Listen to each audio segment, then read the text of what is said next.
ngoba Thixo ingcwele uSathane umane sibanga kodwa ke Nkosi kaSikala sicela wena Thixo wethu ingcwele sithi masithi zonke izinto esikube sizinikela kuwe ngobukhonzi nokuqaka nobufundisi bethu bomhlaba samkela amalungelo avela kuwe Mhlekazi omhle wena uhleli uzilawula zonke izinto ngobukhosi bakho ebungcwaliseni obathathu unguyise nonyana nomoya ingcwele onaphakade amen.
kunabantu bathixo ngamaxesha onke bacela ubancede endaweni zonke bakwela imilambo kuba nako wenu awushiswa emililo uba nabo wena apho batshutshiswa khona omelezwe nguwe nasemahantweni Thixo bagcinile bakhangela kuwe Nkosi abo bantu bakho babulela bakuthembe abo bantu bakho. Hymn 244. Amen.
incwadi Exodus chapter 15 verse 1 to verse 7. Sithi sibona ingoma kaMoses.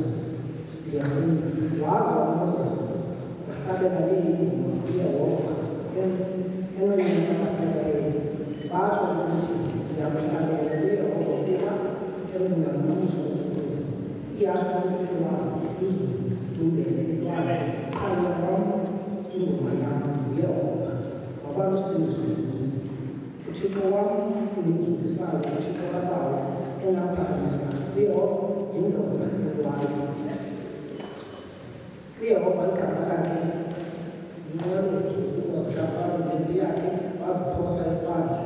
Abahlelileyo kubaphathi bokhosi bakhe bajoliswe elwandle olukhulu.